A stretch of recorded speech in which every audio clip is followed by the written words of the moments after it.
સ્વામી સહજાનંદને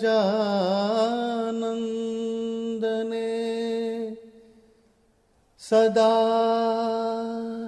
રહીએ શરણ. લાભ અલભ્ય સો લીજીએ, જાયે જન્મ ને મરણ. સ્વામી સહજાનંદને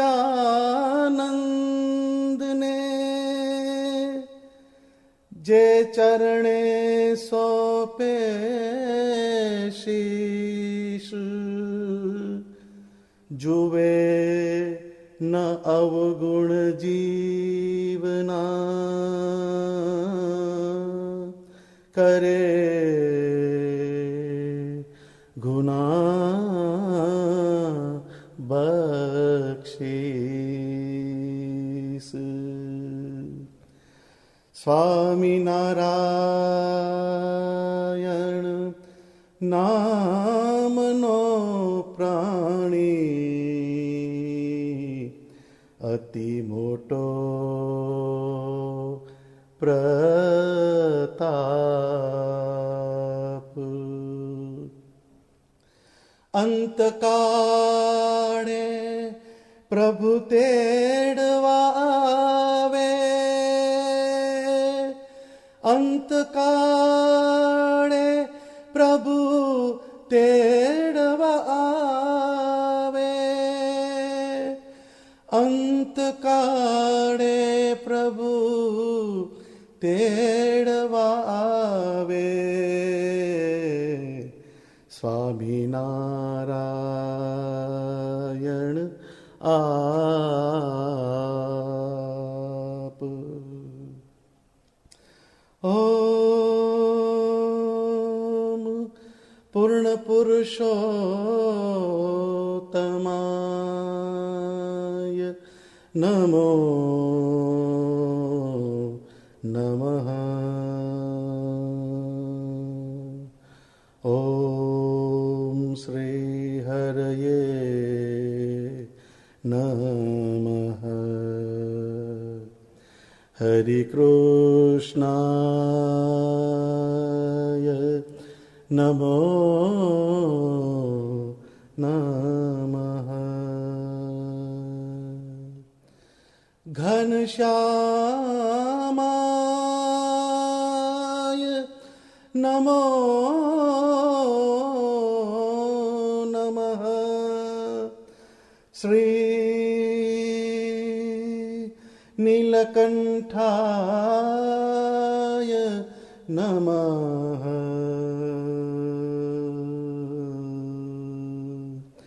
સહજાનંદાય નમો નમઃ. સ્વામિનારાયણાય નમો નમઃ.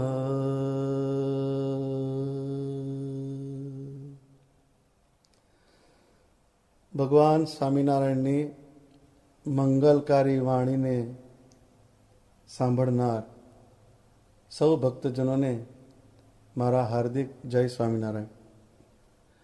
ગઈ સભામાં આપણે મૃત્યુનો ભય દેહ છતાં કેવી રીતે ટળે એને સમજવાનો એક પ્રયત્ન કર્યો અને એના ઉપાયમાં ભગવાન સ્વામિનારાયણે લોયાના બીજા વચનામૃતમાં બે પ્રકારના ભક્તની એક છણાવટ કરી. એમાં પહેલો ભક્ત વિશ્વાસી અને બીજો જ્ઞાની. હવે બે ભક્ત હજુ બાકી રહ્યા. કુલ 4 ભક્તની વ્યાખ્યા કરી છે શ્રીજી મહારાજે. તો આજે આપણે એમાંથી ત્રીજા ભક્તની વ્યાખ્યાને સમજીએ. તો સ્વામિનારાયણ ભગવાને વચનામૃતમાં એક શૂરવીર ભક્તની વ્યાખ્યા કરી છે. જે શૂરવીર હોય તે થકી તો ઇન્દ્રિયો અને અંતઃકરણ એ સર્વે થર થર કંપતા રહે અને બીજા કોઈથી ડરે નહીં. માટે એને કોઈ રીતે પરમેશ્વરની આજ્ઞામાં ભંગ થાય નહીં. માટે પોતાને કૃતાર્થ માને અને મૃત્યુનો ત્રાસ તેનામાં લેશ માત્ર પણ હોય નહીં. તો આ એક શૂરવીરની વ્યાખ્યા ભગવાન સ્વામિનારાયણે વચનામૃતમાં બતાવી. તો શૂરવીર જે હોય એનાથી ઇન્દ્રિયોને અંતઃકરણ એ થરથર થરથર થર થાય એમ કે છે. તો બ્રહ્માનંદ સ્વામી કહે છે, સાચા શૂરારે જેના વેરી ઘાવ વખાણે, જીવતર જૂઠું રે મરવું તે મંગલ જાણે, હરિજન સાચા રે જે ઉર્મા હિંમત રાખે, વિપતે વર્તી રે કે દીન વચન નવ ભાગે, હરિજન સાચા રે જે ઉર્મા હિંમત રાખે. તો હરિનો માર્ગ છે સુરાનો, નહીં કાયરનું કામ. જેમ રણભૂમિ હોય એમાં વીર યોદ્ધાઓ લડે છે, એમાં જે નામર્દ હોય એનું કામ નથી. એવી જ રીતે ભગવાનને પ્રાપ્ત કરવાનો જે માર્ગ છે એ શૂરવીરનો માર્ગ છે. એમાં જે નામર્દ હોય એનું કામ નથી. જેમ યુદ્ધભૂમિ હોય એમાં જે વીર યોદ્ધો હોય તે શત્રુને લલકારતો આગળ જાય છે અને શત્રુને જીતવો એ જ એનું ધ્યેય હોય છે. ડુ ઓર ડાય આ સૂત્રને પકડી રાખે છે. કાં તો ખપી મરવું, કાં તો ગોલને પ્રાપ્ત કરવો. આ સૂત્રને પકડીને જ અંત સુધી એ લડાઈ કરે, પણ એના દિલની અંદર, એના જીવની અંદર મૃત્યુનો સહેજ પણ ભય રાખતો નથી.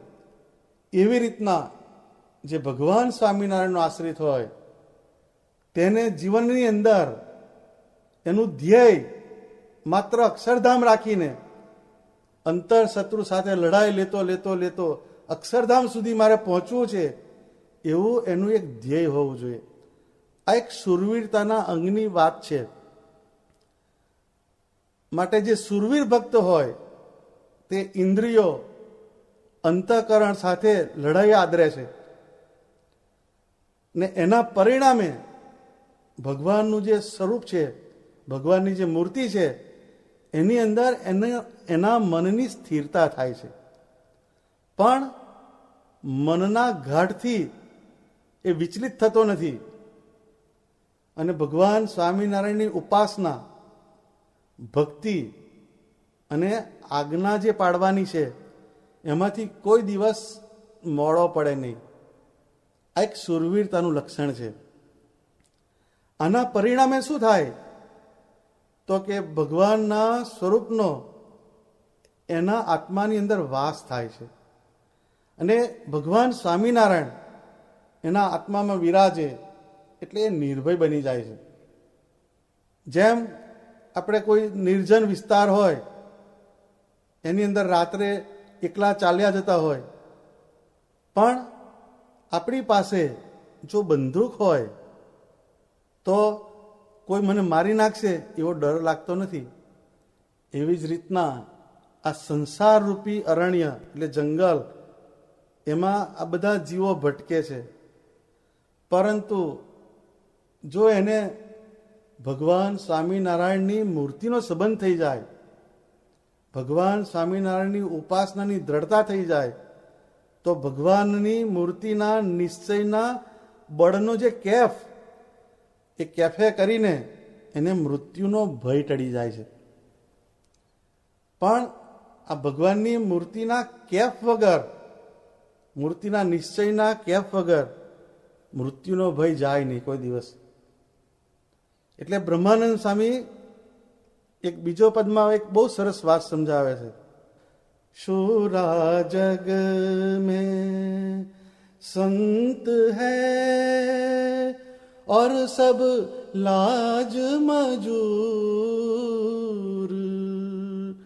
शूरा जग में संत है और सब लाज मजूर.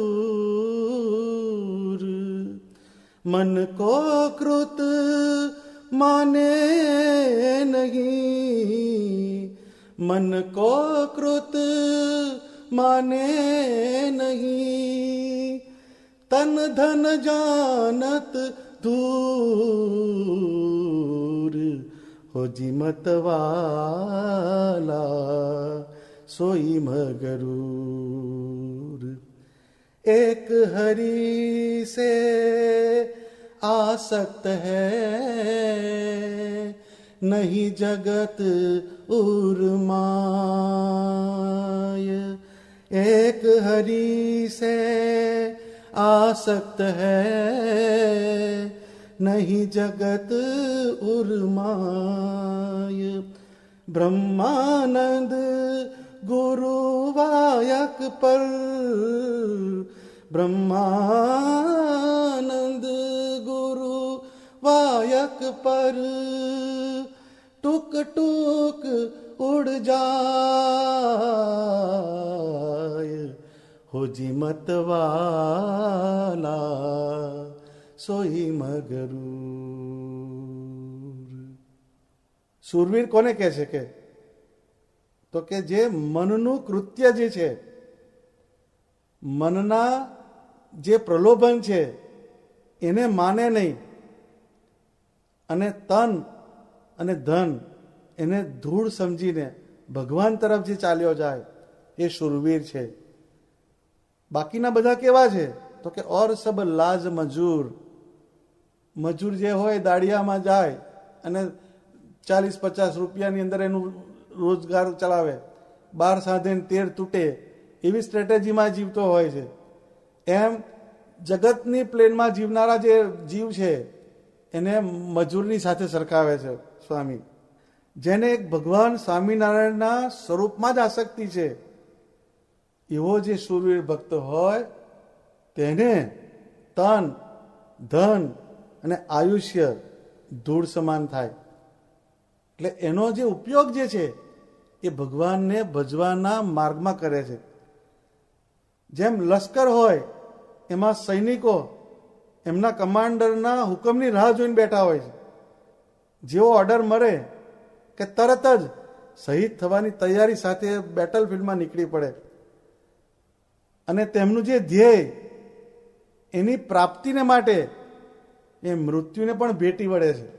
એને મૃત્યુને પણ ભેટતા એને થડકાટ ના થાય. તેમ શૂરવીર જે ભક્ત હોય એને ભગવાન સ્વામિનારાયણનું વચન એનું બહુ ધ્યાન રાખે. ભગવાન સ્વામિનારાયણની જે આજ્ઞાઓ છે એના પાલનની અંદર એ બહુ ચુસ્તતા રાખે. એની ઇન્દ્રિયો અંતઃકરણ સાથે એ લડાઈ કરતા કરતા એનો જે દેહ પડી જાય તો શહીદ થઈને ભગવાનના ધામમાં જવું છે. આવી દ્રઢતાની ગાંઠ વાળીને એ સત્સંગની અંદર જીવે છે. તો આ એક શૂરવીરની વાત બતાવી. તો જે શૂરવીરનું અંગ એ જે દ્રઢ કરે એના જીવનની અંદરથી મૃત્યુનો ભય ટળવા માંડે. પણ શૂરવીરતા ના હોય તો એમાં મેળ પડતો નથી. તો મૃત્યુનો જે સમય છે એ વખતે બંધન કરનારી, આ જીવને બાંધનારી કઈ વસ્તુઓ છે તો કે આપણી 5 જ્ઞાનેન્દ્રિયો જે છે તે ભગવાન સિવાય જગતના વિષયોમાં એટલી બધી ફેલાઈ જાય છે કે અંતઃકરણમાં કામ, ક્રોધ, લોભ, મોહ આવા અંતરશત્રુઓનું પ્રધાનપણું થઈ જાય છે જે જીવને જગતમાં બાંધે છે. અને એનું બંધન એટલું બધું પ્રગાઢ થઈ જાય કે મૃત્યુ જ્યારે આવે ત્યારે એને છોડવા માટે આ જીવ તૈયાર થતો નથી. એટલે આ જે બંધન જે છે, તો આ મૃત્યુનો ભય જે છે એનું મૂળ ક્યાં છે? તો કે જેને આપણે આપણું માનીએ છીએ એ છોડવાની વાત આવે ત્યારે એને માટે આપણે તૈયાર નથી. એનું ભયમાં રૂપાંતર થઈ જાય છે. એ મૃત્યુનો ભય કેમ આવે છે? કે જેનો આપણે પજેશન કરીને બેઠા છીએ એને છોડવાની એક વાત આવી, તો જે આપણી અંદરની ફેકલ્ટી છે એને મૂકવા માટે તૈયાર નથી. ત્યાં આગળ એક ભયની વાત આવી જાય છે. તો આ ભયને નિર્મૂળ કરવો હોય એનો એક વિકલ્પ શૂરવીરતા છે. શૂરવીર હોય તે આવા ભયથી બહાર નીકળી શકે. એને માટે હિંમતની જરૂર પડે છે. તો બ્રહ્માનંદ સ્વામી આગળ એક હિંમતની વાત કરે છે. આજે આપણે શૂરવીરતાને સમજવી છે કે શૂરવીરતા ક્યાં ક્યાં કેવી રીતે નન સંતોએ આપણને બતાવી છે. એનો જો આપણે ઉપયોગ કરીએ જીવનની અંદર તો આપણે ભગવાનના ભજવાના માર્ગની અંદર સરળતાથી આગળ ચાલી શકીએ અને અંત સમયે મૃત્યુનો ભય આપણને સતાવે નહીં. તો સ્વામી કહે છે, જો હોય હિંમત રે નરને ઓર માહી ભારી, દ્રઢતા જોઈને રે તેની મદદ કરે મોરારી. જગનું સુખ દુઃખ રે માયિક મિથ્યા કરી જાણે, તન ધન જાતા રે અંતર શોક ન આણે, તેની મદદ કરે મોરારી. હરિને સમરે રે નિત અહોનિશ ઉમંગ ભરિયા રે, સર્વે તજીને રે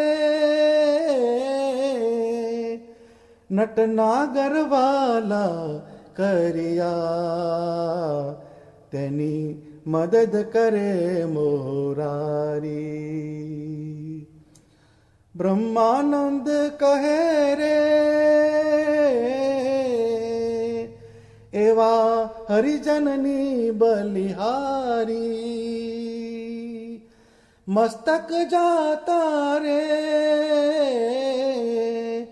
નવ મેલે ટેક વિચારી, તેની મદદ કરે મોરારી. જો હોય હિંમત રે નરને ઓર માહી ભારી. તો બ્રહ્માનંદ સ્વામી કહે છે, જેને આત્માની અંદર હિંમત હોય એને ભગવાન મદદ કરે છે. તો એને શૂરવીર કોને કીધા, હિંમત વાળા કોને કીધા? તો કે હરિને સમરે રે નિત અહોનિશ ઉમંગ ભરિયા રે, સર્વે તજીને રે નટનાગર વાલા કર્યા. બધું જગ્યાએ જ્યાં જ્યાં એની બંધન છે એને મૂકીને ભગવાનને વાલા કરે છે, એની મદદ ભગવાન કરે છે. છેલ્લે કહે છે એવા જનની બલિહારી, એવા હરિજનની બલિહારી. તો એવા હરિજન કોણ? એવા કોણ હતા સંપ્રદાયની અંદર કે જેને બ્રહ્માનંદ સ્વામી એની બલિહારી કહે છે? તો ઉત્તર ગુજરાત એમાં એક દંડાવ્ય પ્રદેશ કહેવાય છે. ત્યાં રાજપુર નામનું એક ગામ છે. એ ગામમાં શ્રીજી મહારાજના દ્રઢ આશ્રિત જયકર્ણ નામના ભક્ત થઈ ગયા. જગતના સુખને મિથ્યા સમજીને ઘરમાં એક મહેમાનની જેમ એવો રહેતા. એને અનાસક્ત ભાવે રહેતા. ભગવાન સ્વામિનારાયણના નિશ્ચય અને ભજનના બળથી જય કર્ણ ભક્ત જે હતા એની અંદર એક અજોડ સુરવીરતાનું અંગ દ્રઢ થઈ ગયું હતું. તો નન સંતોની પંક્તિમાંના એક મંજુકેશાનંદ સ્વામી થઈ ગયા. મંજુકેશાનંદ સ્વામીએ ઐશ્વર્ય પ્રકાશ નામનો એક ગ્રંથ લખ્યો છે. તેમાં શ્રીજી મહારાજના ઐશ્વર્યનો પ્રકાશ ક્યાં ક્યાં અને કેવી રીતે થયો એનું સચોટ વર્ણન કરેલું છે. એ ઐશ્વર્યની અંદર મંજુકેશાનંદ સ્વામી આ જય કર્ણ ભક્તની વાત લખે છે. આખો ગ્રંથ વ્રજ ભાષામાં લખેલો છે. તો એમાં એની એક નાની એક વાત લખે છે. કણ બીજાતિ કરત શુભ કર્મા સત્સંગી કે પાલત ધર્મા નારી પુત્ર જુત હરિજન હોઈ घर में रहे मेहमान जो सोई सब ही विषय सुख मिथ्या जाने स्वामी नारायण सत्य प्रमाणे तिनको भजन करत निशि भोरा हरि बिन अधिक नहीं कछु ઓરા. સ્વામી કહે છે કે કણબી જાતિના હતા જય કર્ણ ભક્ત અને ખેતીનું કામ કરે. અને મેં જેમ આગળ કહ્યું તો કે પોતાની સ્ત્રી અને પુત્ર સાથે ઘરની અંદર મહેમાનની જેમ રહેતા હતા. એ મહેમાન એટલે શું? તો કે જેમ મહેમાનને બીજી કોઈ આસક્તિ ના હોય, એનો પર્પઝ સર્વ થાય એટલે વાત પતી જાય, બીજું અંદર બહુ ઉતરે નહીં મહેમાન. એવી રીતના એક અંદરથી નિરાસક્ત ભાવે જય કર્ણ ભક્ત રહેતા હતા. સબ હિ વિષય સુખ મિથ્યા જાને સ્વામિનારાયણ સત્ય પ્રમાણે. જેને સત્ય સમજવાનું છે એને સત્ય સમજીને, જેને ખોટું સમજવાનું છે એવું ખોટું સમજીને ભગવાનનું ભજન કરે છે. તિનકો ભજન કરત નિશી ભોરા. રાત્રિ દિવસ એનું ભગવાન સ્વામિનારાયણનું ભજન કરે છે. ને એના જીવનની અંદર ભગવાન સ્વામિનારાયણથી અધિક બીજું કંઈ નથી, એવું આ સ્વામી લખે છે. આવી રીતના જય કર્ણ ભક્ત એનું જીવન પસાર કરે છે. તો 1 વર્ષ અગાઉ ભગવાન સ્વામિનારાયણ જય કર્ણ સમક્ષ પ્રત્યક્ષ આવ્યા, પ્રગટ થયા ને એને એક વાત કરી કે 1 વર્ષ પછી તારો દેહ પડી જશે. એમાં કોઈ સંદેહ નથી, એમ સમજ. અને પછી ભગવાન સ્વામિનારાયણ આટલું કહીને ત્યાંથી અદૃશ્ય થઈ ગયા. પછી થોડોક સમય પછી શ્રીજી મહારાજ પાછા આવે છે. 1 મહિનો બાકી રહ્યો છે ત્યારે શ્રીજી મહારાજ ફરી આવે છે. માસ પીછે જય કર્ણ તોય લેને આવહુ ભાઈ તાતે દાન પુણ્ય કછુ જેહા કરના હોય સો કરો તુમ તેહા. આમ કહીને શ્રીજી મહારાજ ત્યાંથી ગયા. પછી જય કર્ણએ શું કર્યું? તો કે પીછે કહ્યો હરિજન કુ બોલાઈ મમતન માસે પરી હે બાઈ તાતે તુમકુ કહત હું આજા મંદિર કરો સંતન કે કાજા. જો શ્રીજી મહારાજ એને એક વોર્નિંગ બેલ આપ્યો કે 1 મહિના પછી હું તને લેવા આવીશ, તારે જે દાન પુણ્ય એ કરવું હોય તે કરી લેજે. હવે આની અંદર એક ઇન્દ્રિયો અંતઃકરણ સાથે કાયમ લડાઈ લે છે, એને અનાસક્ત ભાવે રહે છે. એટલે એણે શું કહ્યું તો કે હવે બધાને બોલાવીને વાત કરી કે હવે 1 મહિના પછી મારો દેહ પડશે, પછી દેહ પડશે એ પહેલા મારે મંદિર કરવું છે. જોના ઘાટ સંકલ્પ જો, મન કો અકૃત માને નહીં, તન ધન જાનત દૂર. એક હરિ સે આસક્ત હે, નહીં જગત ઉર્માય.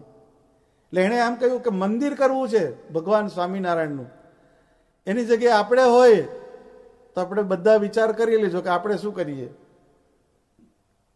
4 પેઢીનું વિચારી લે, એને બધું એડજસ્ટમેન્ટ કરવા પડી જાય, એમાં ને એમાં એના દિવસો પતી જાય. પણ આને કેવો સંકલ્પ કર્યો કે ભગવાનનું એક મંદિર કરવું. પછી સ્વામી આગળ કહે છે, તબ હરિજન મિલી મંદિર કીના, સંતન કુ અર્પણ કરી દીના, પુની મૃત્યુ બીચ રહ્યો દિન એકા, તબ નિજ ત્રિયકુ કહ્યો વિવેકા. પછી એણે મંદિર બનાવી દીધું અને ભગવાન સ્વામિનારાયણના સંતોને અર્પણ કરી દીધું. પછી મૃત્યુને આડો 1 દિવસ રહ્યો. પછી પોતાના જે પત્ની હતા એને બોલાવીને કહ્યું, શું કહ્યું તો કે હરિ કે ધામ મેં આવના હોહી, ધ્યાન મેં બેઠ પઠાવું તો હી, તબ આસન કરી બેઠી નારી, ઇતને મેં આયે ગિરધારી. જો આ મારા શબ્દો નથી કહેતા, હું એટલા માટે એની ચોપાઈઓને નેરેટ કરું છું. તો એમણે એમના પત્નીને બોલાવ્યા કે તારે જો ભગવાનના ધામમાં આવવું હોય તો હું તને જેમ કહું એમ તું બેસી જા ધ્યાનની મુદ્રામાં. ધ્યાન મેં બેઠ પઠાવું તો હી, તબ આસન કરી બેઠી નારી, ઇતને મેં આયે ગિરધારી. આ તમે એની શુરવીરતાને જુઓ કે એને ખબર પડી ગઈ છે કે મારો દેહનો અંતકાળ આવે છે. તો સાચા મા બાપ કોણ, સાચો પતિ કોણ, તો કે જે પોતાની પત્ની હોય, પોતાનો પરિવાર હોય, એને ભગવાનના ધામની અંદર પહોંચવાના જે સંસ્કાર આપે, એને ભગવાનના ધામમાં જવાનું જે બળ એને પ્રેરે, એવી વાત નાખે એનામાં એવા નિશ્ચયની દ્રઢતા કરે, એ સાચો પતિ કહેવાય, એ સાચો પિતા કહેવાય.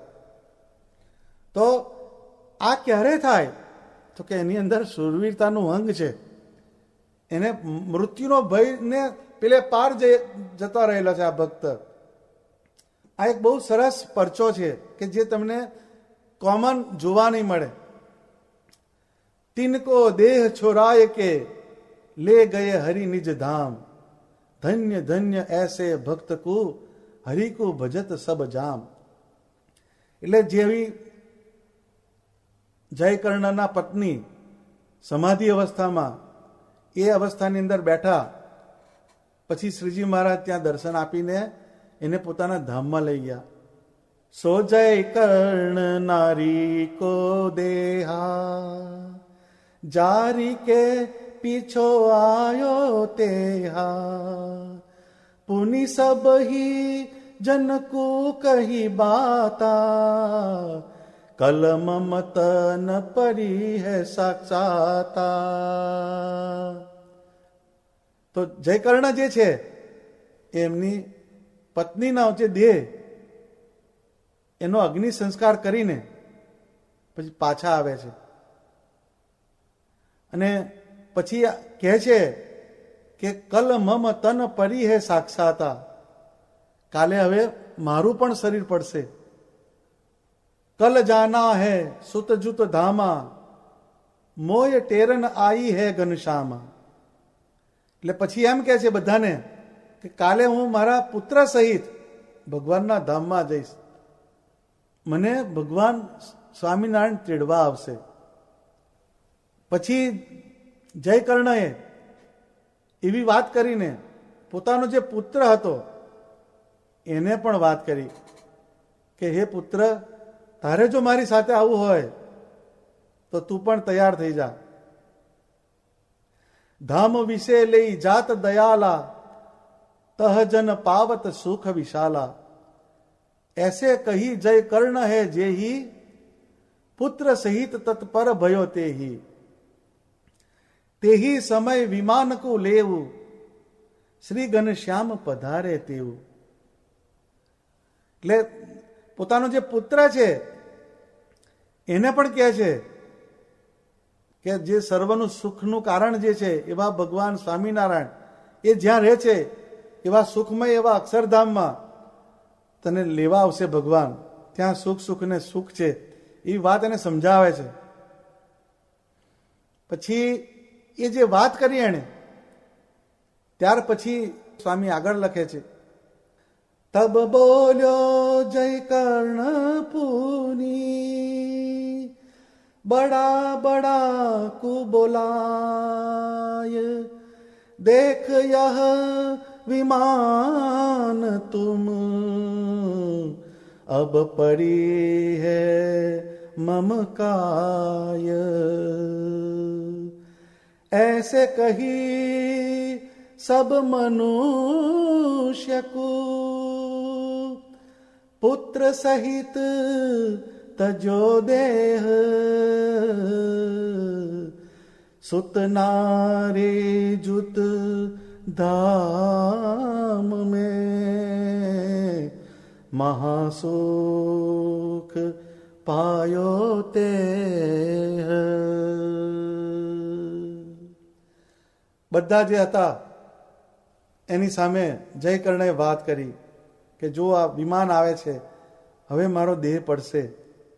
આમ કહીને એ બધાની સાથે વાતચીત કરીને પોતાના પુત્ર સાથે એ ભગવાનના ધામના વિશે જાય છે.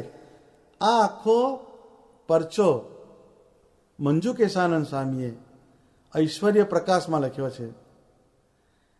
પણ એનું તમે એનાલિસિસ કરો તો એના મૂળમાં શું વાત છે. હવે જે ભગવાનના ધામમાં જવાની વાત આવે, મૃત્યુની વાત આવે તો દરેકને બચાવવાના પ્રયત્નો કરતા હોય છે. તો આ તો ભગવાનના ધામમાં લઈ જવાની વાત કરે છે. પણ એ કેમ કરી શક્યા? તો કે એની અંદર સુરવીરતાની એક દ્રઢતા પડેલી છે. સુરવીરતા જે છે એનું એક અંદર બીજ પડેલું છે, એને કારણે આ વસ્તુ બની. તો એ જે સુરવીરતા જેનામાં હોય એવો જે ભક્ત હોય તેને મૃત્યુનો ભય સતાવે નહીં. કેમ? તો કે સદા ભગવાનના વચનમાં રહે. એટલે એનું એક એને અંદરથી હિંમત હોય છે, એની નૈતિકતા હોય છે કે હું ભગવાનનો દ્રઢ આશ્રિત છું, એ કોઈનો ડગાવ્યો ડગે નહીં. તો એ શૂરવીરતા જે છે એ તમને અંત સમયે કામ લાગે છે. તો આ એક શૂરવીરતાનું અંગ જો આપણે દ્રઢ કરી રાખીએ તો એ મૃત્યુનો જે સમય જે છે એને પણ આપણે મંગળ સમજી જઈએ, શુભ સમજી જઈએ અને ભગવાનના ધામમાં જઈએ તો એના જેવી એકેય વસ્તુ નથી. એટલે બ્રહ્માનંદ સ્વામી કહે છે, જીવતર જૂઠું રે મરવું તે મંગલ જાણે. આ જયકર્ણ ભક્ત જે હતા એ મૃત્યુને મંગળ સમજેલા હતા. એટલે આજે આખો પરચો જે તમને મેં કહી સંભળાવ્યો એ કેમ બન્યો? તો કે એની અંદર એક ભગવાન સ્વામિનારાયણના સ્વરૂપની અંદર સુરવીરપણાના જે ભક્તના લક્ષણ એ દ્રઢ કરેલા હતા. એનું આ પરિણામ છે. હવે શ્રીજી મહારાજ આગળ એક વાત કહે છે, ચોથો જે પ્રીતિવાળો તેને તો પતિવ્રતાનું અંગ છે.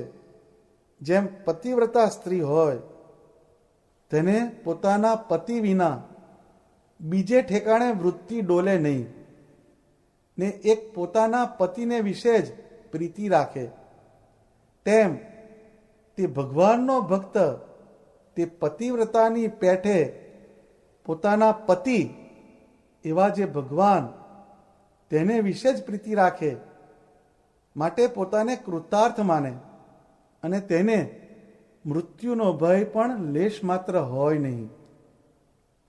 હવે અહીંયા ભગવાન સ્વામિનારાયણ પ્રીતની વાત સમજાવે છે. તો જે પ્રીત જે છે ભગવાનના સ્વરૂપની અંદર જે પ્રીતિ એ બહુ અગત્યનો મુદ્દો છે. તો પ્રેમ જે છે એ ટાઈમ અને સ્પેસ અર્થાત સમય અને સ્થાન આનો જે દ્વંદ્વ છે, આની જે ડ્યુઆલિટી છે, એની બિયોન્ડ છે, એની પર છે. જ્યાં સમય થંભી જાય અને સ્થાન જે છે એ પણ વિલીન થઈ જાય છે, ત્યાં ભગવાનના સ્વરૂપમાં નિષ્કામ પ્રેમની ઉદ્ભાવના થાય છે. પ્રેમમાં ગીવ એન્ડ ટેક અર્થાત લેવા દેવાની પ્રક્રિયા નથી, એનો વન વે ટ્રાફિક છે. વન વે ટ્રાફિક એટલે શું? તો કે પ્રેમમાં બંને જગ્યાએથી માત્ર આપવાની વાત છે, માત્ર ને માત્ર આપવાની વાત. એ શું? તો કે જેમ ભક્ત હોય એ પોતાની ભક્તિ દ્વારા પોતાનું સર્વસ્વ ભગવાનને સમર્પી દે છે, તો બીજા છેડે ભગવાન પણ એના ઉપર કરુણા ઉતારે છે. આમ બંને બાજુથી આપવાની વાત છે, એમાં કોઈ લેવાની વાત નથી. એટલે એમાં કોઈ બંધન કરે એવી વાત નથી. એટલે પ્રેમ જે છે એ સમયના માપદંડની બહારની વાત છે. એક રાધા છે અને એક મીરા છે. આ બેને તમે જો સમજો તો જે રાધા જે છે એ શ્રી કૃષ્ણ ભગવાનના સમવયસ્ક છે, એ ભગવાનના સમયની અંદર એ કેરેક્ટર થયેલું છે. જ્યારે મીરા જે છે એ હજારો વર્ષ પછીનું કેરેક્ટર છે. પણ મીરાની ગ્રેસ રાધાથી સહેજ પણ નીચે નથી ઉતરતી. કેમ? તો કે એને ટાઈમ અને સ્પેસ સાથે કોઈ લેવા દેવા નથી, સમય અને સ્થાન જોડે કોઈ લેવા દેવા નથી. મીરા જ્યારે નાની હતી ત્યારે એક જ્યાં લગ્નનું જે વરઘોડો નીકળે એ જતો હતો, તો એ વરઘોડાને જોઈને मीरा એ સવાલ પૂછ્યો કે ये क्या हो रहा है? તો કે દુલ્હા બ્યાહ રહા હૈ. કેમ કે દુલ્હો જે છે એ પરણવા જાય છે. તો એને એક નિર્દોષ ભાવે કીધું કે મુझे भी બિહાઓ,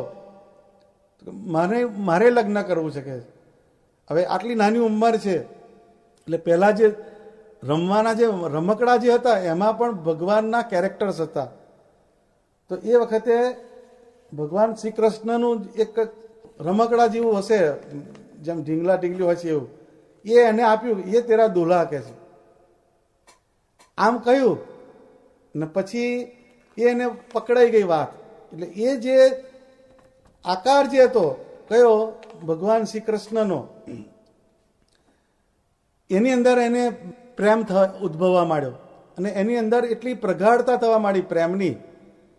તો ધીરે ધીરે ધીરે ધીરે એની સાથે એનું તદાત્મકપણું વધતું ગયું અને એટલે સુધી પહોંચ્યું કે એની દરેક અવસ્થાની અંદર એ એની સાથે જ એનો સેતુ બંધાવા માંડ્યો. પછી એનું લગ્ન થયું, એ બધા જાણે છે. તો લગ્ન થયું એનું, રાણા સાથેનું મેરેજ થયું. તો પણ એનું જે ઓરિએન્ટેશન હતું એ તો ભક્તિમય જ રહેવા માંડ્યું. પછી એને બધાએ વાત કરી કે તું આવો રાજમહેલ છે, આવો ઠાઠમાઠ છે, એવું છોડીને તું અહીંયા ક્યાં બધા સાધુ બાવા જોડે ફરફર કરે છે? એને બહુ સરસ જવાબ આપ્યો, ऐसे वर को क्या वरू जो जन्मे और मर जाय वर वरिये एक सांवरो मेरो चुड़लो अमर हो જાય. કે જે જન્મે ને મરે એની સાથે મેરેજ કરીને હું શું કરું? કે છે વર વરીએ એક સાવરો મેરો ચૂડલો અમર હો જાય. એ એટલા ક્લાઇમેક્સ ઉપર એનો પ્રેમ પહોંચી ગયો કે એને બધી જ અવસ્થામાં ભગવાન શ્રી કૃષ્ણનું સાનિધ્ય અનુભવવા લાગી. એટલે એ મૃત્યુના ભયમાંથી નીકળી ગઈ. પછી એને ઝેર મોકલવામાં આવ્યું. એ બધા જાણે છે, આ બધાને ખબર છે કે આ એપિસોડ બધાને ખબર હોય છે. એ જે મોકલ્યું ઝેર, તો એ ઝેરને પીતી વખતે એના મનની જે આઈડિયોલોજીસ જે હતી એ ભગવાન શ્રી કૃષ્ણમાં સ્થિર થયેલી હતી. એટલે લખ્યું મીરાએ, વિષ કા પ્યાલા રાણાજીને ભેજા, પીવત મીરા હાસી રે, પગ ઘૂંઘરુ બાંધ મીરા નાચે. એ જે ઝેરનો પ્યાલો જે હતો એને મીરા પી ગઈ. એ કેમ? તો કે મૃત્યુના ભયમાંથી નીકળી ગઈ. એ મૃત્યુનો જે ભય હતો એના અંદર, એની બહાર નીકળેલી હતી. એટલે ઝેરનો પ્યાલો જે હતો એને પણ મીરા પી ગઈ. એનું કારણ એક માત્ર ને માત્ર ભગવાનના આકારની અંદર જે પ્રીતિ હતી એ હતી વાત. પ્રેમ જે છે એ સ્વયં મૃત્યુ જ છે.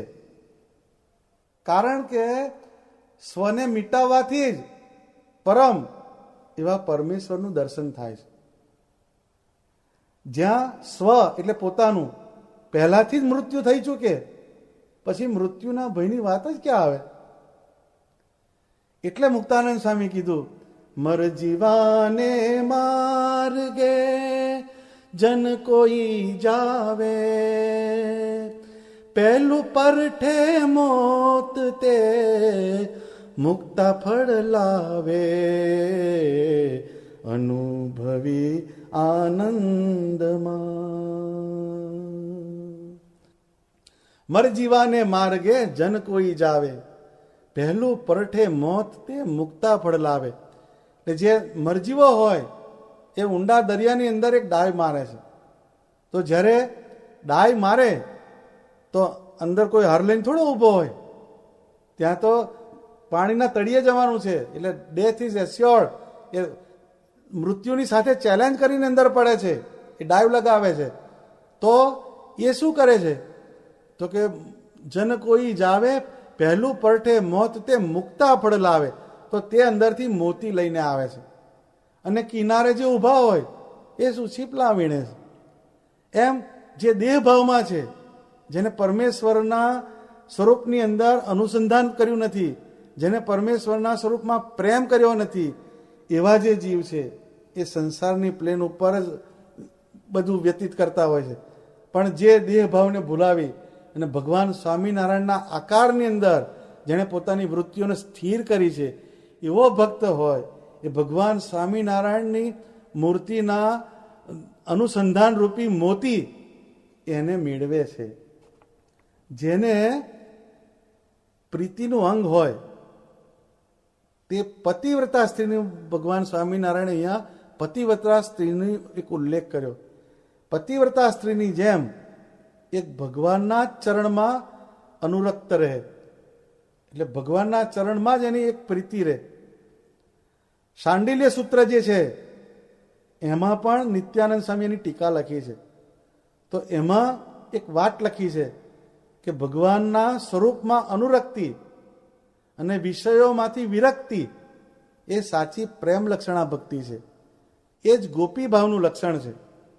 એટલે એ જ્યારે પતિવ્રતાની નિષ્ઠાની દ્રઢતા થાય ત્યારે એની અંદર પેલો મૃત્યુનો જે ભય છે એ રિમૂવ થઈ જાય છે.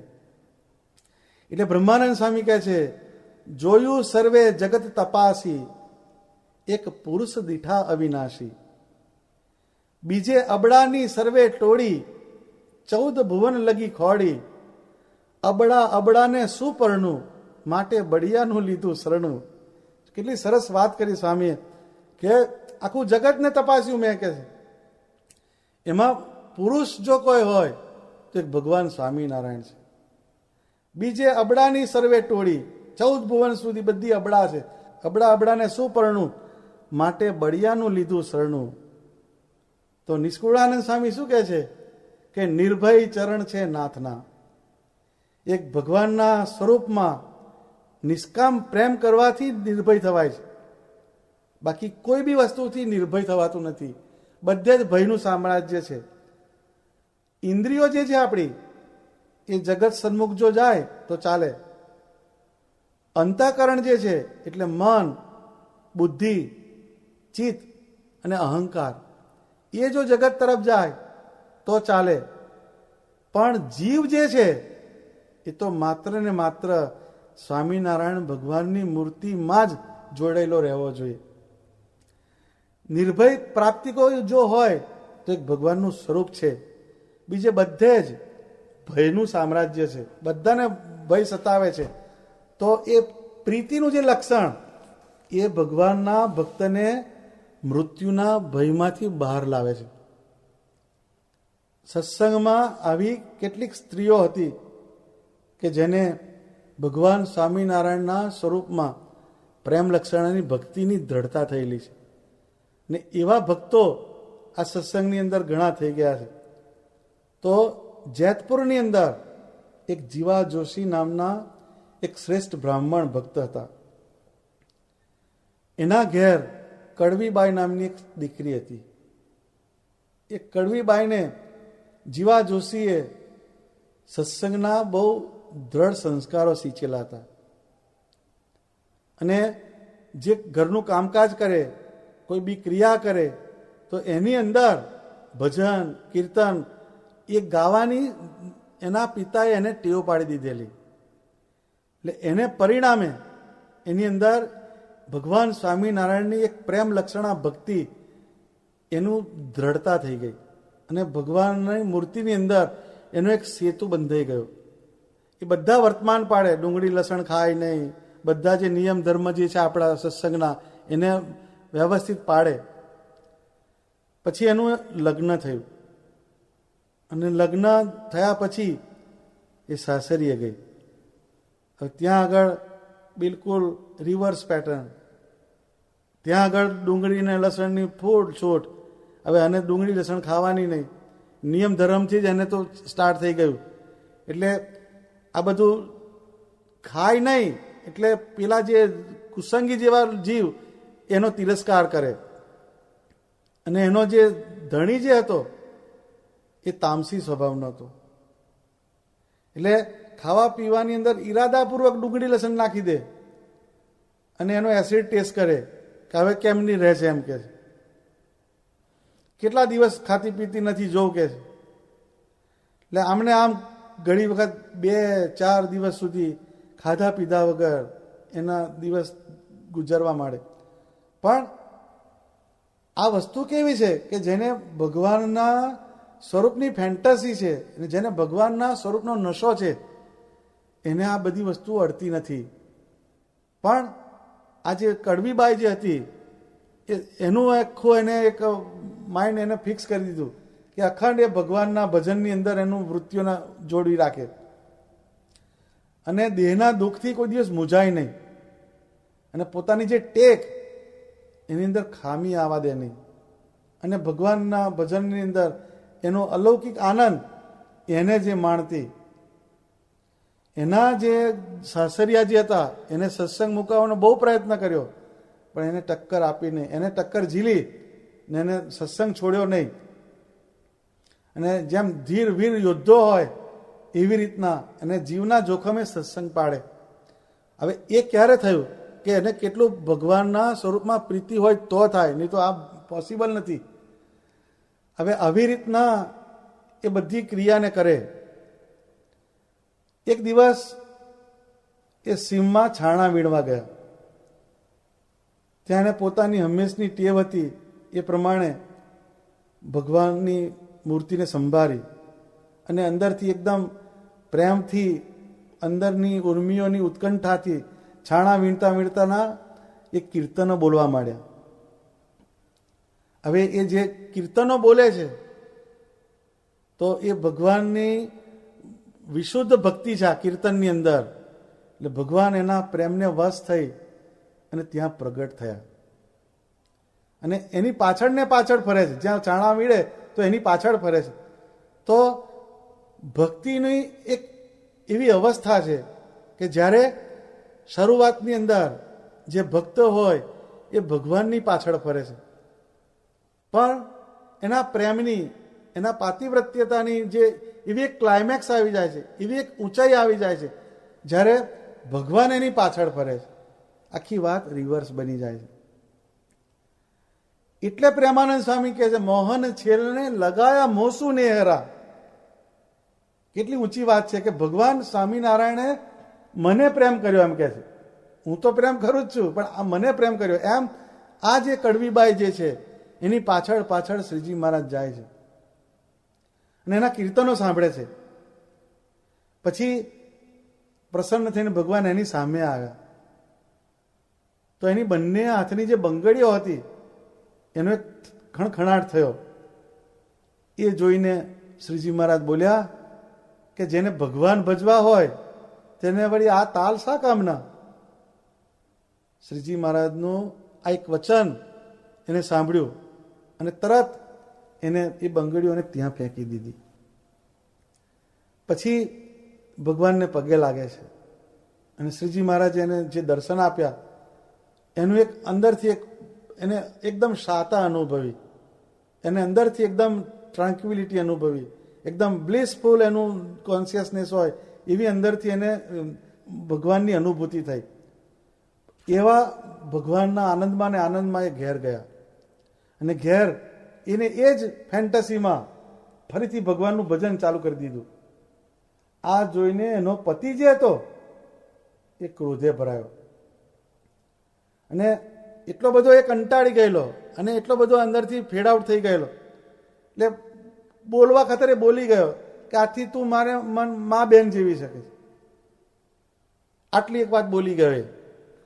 કડવીબાઈ જે હતી એને આ વસ્તુ જોઈતી જ આવી કે મારો પતિ મારો ત્યાગ કરે તો સુખેથી ભગવાન ભજું. એટલે પતિનું આવું જે વચન એને સાંભળીને એને પાછું કહી દીધું કે હા, તું પણ આજથી મારો ભાઈ બાપ. એટલે બે સામે સામે કોન્ટ્રા એન્ટ્રી પડી ગઈ. હવે આ જે વાત હતી એની અંદરથી એને તરત નિશ્ચય કર્યો કે હવે ભગવાને જે મને વાત કીધી બંગડીઓ ઉતારવાની, આ એનું ઇન્ડિકેશન છે કે પછી તરત જ એના સૌભાગ્યના જે ચિહ્નો હતા એ બધા ફેંકી દીધા અને વાણંદને બોલાવી અને માથાના વાળ હતા એને પણ ઉતરાવી નાખ્યા. એટલે આ બધું જે જોયું એટલે એના સાસરિયા જે હતા એ બરાબર વિફર્યા અને એ વિફર્યા અને એને આવેશમાં મારવા માટે આવ્યા.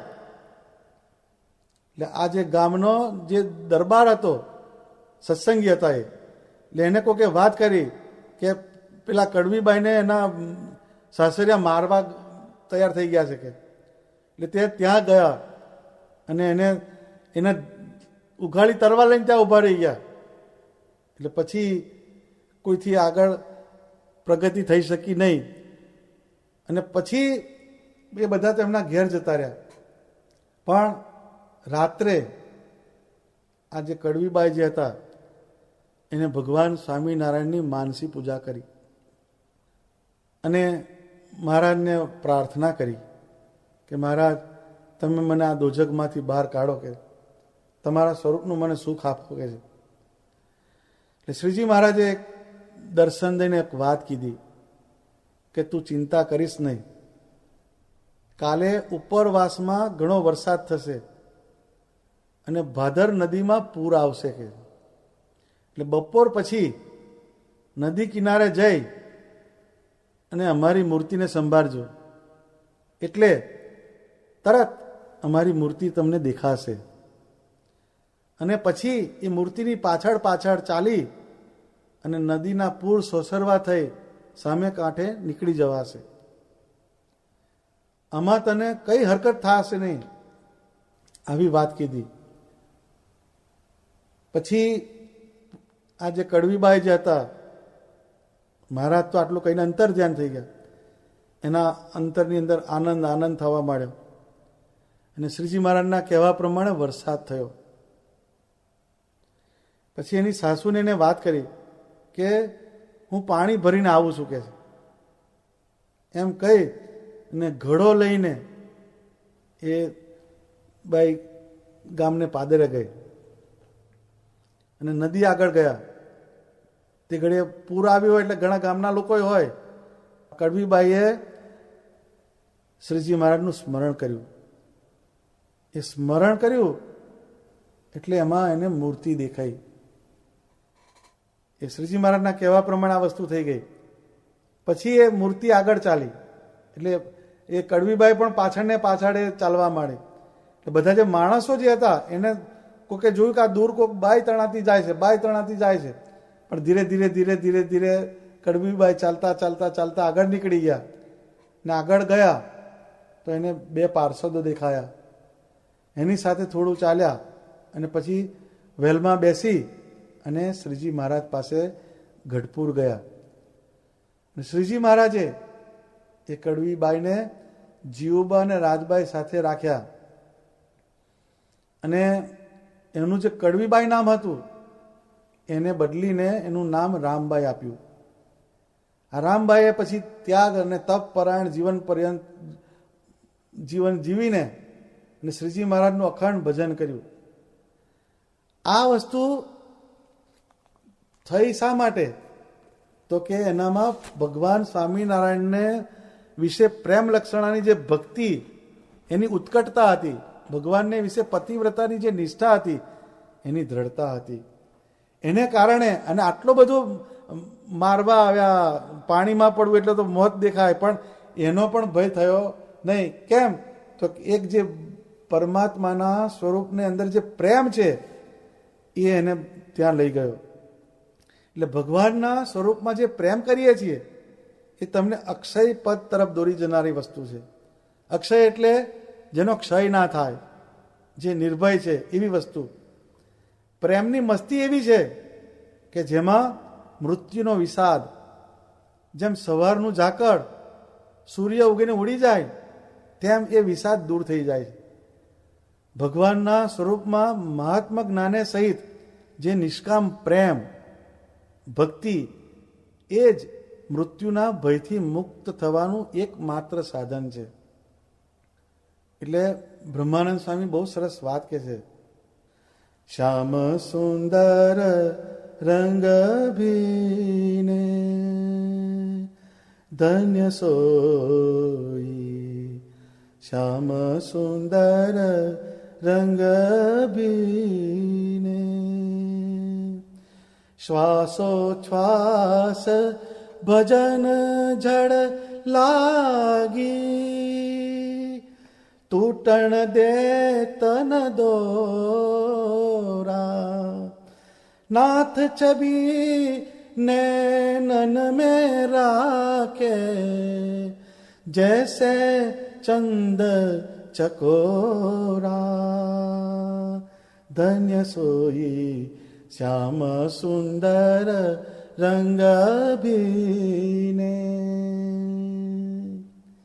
એટલે પ્રત્યેક શ્વાસ અને ઉચ્છ્વાસમાં જેને ભગવાન સ્વામિનારાયણની મૂર્તિનું અનુસંધાન રહે છે એવો પ્રીતિવાળો જે ભક્ત, એની ખુમારી કંઈક ઓર જ હોય. જેમ દારૂનો કેફ હોય, વાસનાનો કેફ, મસ્તી હોય, તેમ ભગવાનના સ્વરૂપમાં પ્રીતિનો પણ એક અમલ હોવો જોઈએ. આપણે એવા ભગવાનના ભક્ત હોય એને સદા આ ઉપાધિથી મુક્ત થઈ જાય અને એ કાયમ એક ઉચ્ચ ભૂમિકામાં રહે છે, જ્યાં માત્ર સુખ સુખને સુખ જ હોય છે. અને જ્યાં સુખ છે ત્યાં ભય નથી. કારણ કે ભક્ત જીવન મૃત્યુનો જે દ્વંદ્વ એના ભયમાંથી મુક્ત થઈ જાય છે. એવા ભક્તને ભગવાનના સાનિધ્યના સુખની જ એટલી અનુભૂતિ રહે છે કે ત્યાં મૃત્યુના ભયનો સવાલ જ નથી ઉઠતો. જેમ સૂર્યનું તેજ હોય ત્યાં આગળ ચંદ્ર ને તારાનું જે તેજ હોય એ વિલીન થઈ જાય છે, તેમ ભગવાનના સ્વરૂપના પ્રેમની ખુમારીમાં મૃત્યુ આદિ ભયના વિષાદ વિલીન થઈ જાય છે. અને એક માત્ર શેષ રહે છે તો શું છે? તો કે માત્ર શાશ્વત આનંદ, બીજું કંઈ નહીં. તો આ એક પ્રેમની વાત જેને આપણે સમજવા માટે એક પ્રયત્ન કર્યો. તો એ પ્રેમ જ્યારે થાય ભગવાનના સ્વરૂપમાં ત્યારે આપણને મૃત્યુનો ભય દૂર થઈ જાય છે. આ ચાર વસ્તુ સમજાવીને શ્રીજી મહારાજે એક વાત કરી કે આ ચાર અંગ માહેલું એક પ્રધાન હોય અને બીજા 3 ગૌણ હોય તો પણ જન્મ મૃત્યુના ભય થકી તે ભક્ત તરે છે, અને 4 માહેલું એક પણ ન હોય તેને તો મૃત્યુનો ભય ટળે નહીં. આટલી વાત કરીને ભગવાને એક વસ્તુ પાછી કીધી કે એમાંથી જેને એમ કે શૂરવીરતાનું અંગ જેને હોય એ અમારી પાસે આવીને પગે લાગો. પછી જેને જેને શૂરવીરતાના અંગ વર્તતા હતા તે શ્રીજી મહારાજ પાસે ગયા અને શ્રીજી મહારાજના ચરણારવિંદને છાતીમાં લઈને પગે લાગ્યા. તો ભગવાન સ્વામિનારાયણે શૂરવીરતાને વખાણી છે. કેમ કે શૂરવીર ભક્ત હોય એ ક્યારેય પાછો ના પડે. તો આપણે જીવનની અંદર આ 3 સભા જે થઈ એની અંદર એક મૃત્યુને સમજવાનું અને મૃત્યુના ભયમાંથી બચવા માટે ભગવાનમાં પહેલાં એક વિશ્વાસ મૂકતા શીખવું, બીજું જ્ઞાન એના મૂર્તિનું ને આત્માનું પરમાત્માનું જ્ઞાન, આત્મનિષ્ઠાની દ્રઢતા, ત્રીજું શૂરવીરતા જે આજે સમજાવી, અને ચોથી પતિવ્રતા. આ 4 વસ્તુની જો આપણે દ્રઢતા હોય એમાંથી એક વસ્તુ પકડવાની, જેવું આપણું અંગ હોય એ પ્રમાણે પકડીએ તો આપણને મૃત્યુનો ભય સતાવે નહીં, અને દેહ છતાં પણ આપણને એક સ્પિરિટ રહે, એક ખુમારી રહે, અને દેહ મુક્તિ ઘડીએ આપણને મૃત્યુનો ભય સતાવે નહીં. તો આ વસ્તુની આપણે દ્રઢતા જો કરીએ તો જીવનમાં આપણને સર્વત્ર મંગળ મંગળ અને મંગળતા વ્યાપે અને ભયનું જે સામ્રાજ્ય છે એ નિર્મૂળ થાય. બોલો સહજાનંદ સ્વામી મહારાજની જય.